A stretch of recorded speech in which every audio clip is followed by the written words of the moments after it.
지난 주말 여권에서는 대충돌이 있었습니다. 대통령과 여당 대표가 심각한 갈등을 빚은 겁니다.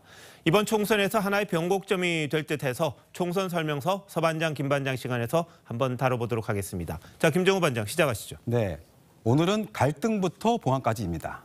예, 주말부터 대체 무슨 일이 있었던 거냐 저한테도 질문들이 좀 쏟아졌는데 오늘 김 반장이 시원하게 다 풀어놓는 건가요? 시원할 정도는 아니지만 그래도 봉합됐다고 하니까 네. 최대한 자세히 한번 풀어보겠습니다. 제일 궁금한 거는 지난 21일 그제 이게 무슨 일이 있었냐 이거잖아요. 이게 온갖 보도들이 다 쏟아졌는데 어떻습니까? 예, 그 21일 상황부터 한번 딱 보겠습니다. 먼저 윤석열 대통령의 한동훈 위원장 지지 철회 그 보도가 나왔고요. 그거를 한 친윤계 의원이 의원 단체방에 공유를 했습니다. 여기에 여권 주류를 인용한 사퇴 요구 보도까지 나왔습니다. 그러자 한 위원장 측도 가만히 있진 않았죠.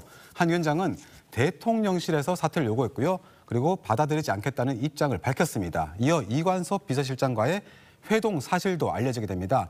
통상 갈등 봉합을 위한 여권 수뇌부의 비공개 회동은 어지간해서는 언론에 나오기 어렵습니다. 자, 그러면 이런 보도들이 다 사실이란 이야기잖아요.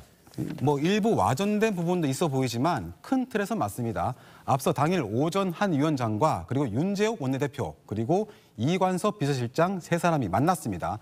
이 실장이 김경률 위원에 대한 소위 사천 논란을 언급하면서 여권 내부의 우려 목소리를 전하니까 한 위원장은 물러나라는 뜻이냐 이렇게 되묻습니다. 이 실장은 약간 비슷한 취지의 대통령의 뜻을 애둘러 언급했고요. 한 위원장은 현장에서 사퇴 요구로 받아들이게 된 겁니다. 김 반장 얘기를 들어보면 간접적일 수는 있겠지만 어쨌든 사퇴 요구 자체가 있었던 건 맞는 거네요. 네, 그런데 여기서 바로 주목되는 점은 이런 일련의 여론전들이 윤 대통령과 그리고 한 위원장 두 사람이 직접 주도한 걸로 여권에서는 보고 있다는 겁니다. 결국 그래서 두 사람의 갈등이 결국에는 본질이 좀 권력투쟁 아니냐 이런 얘기도 나오잖아요. 그런 측면도 분명히 있습니다. 그 윤 대통령 입장에서는 총선 승리가 우선인데 한 위원장이 자기 정치를 한다는 의구심이 들 수밖에 없다는 겁니다. 또 한 위원장이 대통령의 생각을 누구보다 잘 알면서 굳이 이관섭 실장에게 대통령의 뜻을 되묻는 것 자체가 다른 의도가 있다는 게 대통령실의 시각입니다. 대통령 임기가 아직 3년 넘게 남았고요. 임기 초 총선은 대통령의 얼굴로 치를 수밖에 없는데 당 리더십부터 자기 정치에 함몰된다면 선거를 어떻게 이기냐 바로 이겁니다.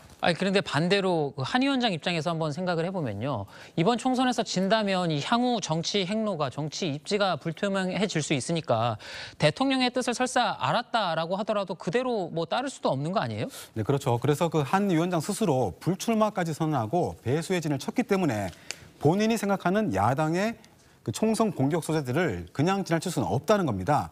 그래서 여권 핵심부에서 나오는 여러 공세들에 대해 적극적으로 반박 메시지를 내는 것 역시 차기 행보와 분리해서 보기는 힘들다 이런 시각이 많습니다. 여기서 밀려선 총선 이후의 움직임도 보장하기 어렵다는 거죠. 자, 모든 정치적 갈등이라는 게 이 대권이냐 권력이냐 이런 거잖아요. 그런 시각에서 볼 수밖에 없는 건데 그렇다면 말이죠. 갈등이 봉합 기류에 들어갔다고는 하지만 아직 좀 남은 게 있는 모양이죠. 네, 그래서 두 사람이 이틀 만에 전격적으로 회동한 배경엔 이대로 가다가는 공멸할 수 있다는 우려가 여권 내 팽배했다는 관측이 많습니다. 앞서 보셨지만 아직 정상화까지는 좀 길이 많이 남았습니다. 네.